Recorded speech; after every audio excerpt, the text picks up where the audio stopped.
Votre véhicule est équipé de moniteur de pression des pneus ou TPMS. Le témoin du moniteur de basse pression s'allumera et ce message d'avertissement s'affichera dans le centre d'information du véhicule si la pression d'un ou de plusieurs pneus est basse et qu'ils doivent être gonflés.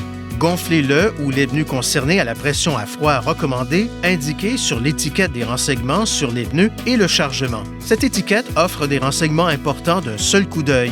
Elle indique les dimensions et pressions appropriées des pneus, ainsi que le nombre maximal d'occupants et la capacité de charge maximale pour votre véhicule. Veuillez consulter votre manuel du conducteur pour connaître l'emplacement de l'étiquette des renseignements sur les pneus et le chargement sur votre véhicule. Les pneus sont considérés froids lorsque le véhicule a été stationné pendant au moins 3 heures ou qu'il a été conduit pendant moins de 1,6 km à une vitesse modérée. Le cas échéant, vous pouvez vérifier la pression de tous les pneus, à l'exception de la roue de secours sur le centre d'information du véhicule. L'ordre des valeurs de pression des pneus qui s'affiche à l'écran correspond à l'ordre réel en fonction de la position des pneus. Lorsque de l'air est insufflé dans un pneu sous-gonflé, le TPMS avec signal de pression adéquate émet des signaux visuels et sonores à l'extérieur du véhicule pour vous aider à gonfler les pneus à la pression à froid recommandée. Pour utiliser ce système, vérifiez que le véhicule est stationné dans un lieu sûr et sur une surface plane et que le frein de stationnement est serré. Positionnez le contacteur d'allumage sur la position ON, mais ne démarrez pas le moteur.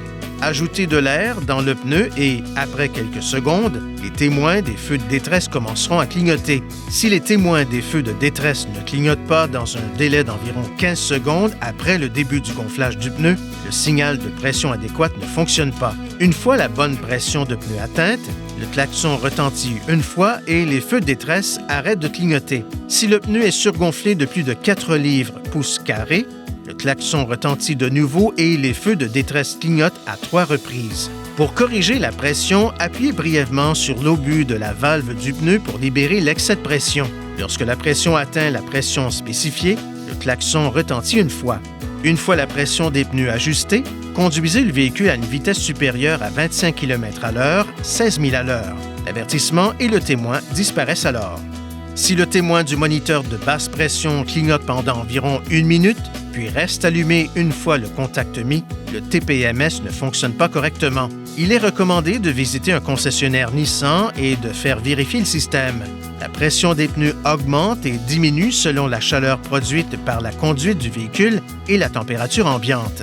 Une température extérieure basse peut faire baisser la température de l'air à l'intérieur des pneus, ce qui peut se traduire par une pression de gonflage plus basse. Ceci pourrait faire en sorte que le témoin de basse pression de pneus s'allume.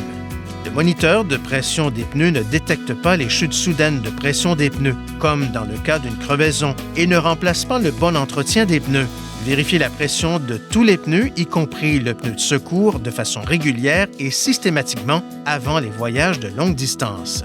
Veuillez consulter le manuel du conducteur pour obtenir des renseignements importants concernant la sécurité et les limites du système et pour en savoir davantage au sujet de son utilisation.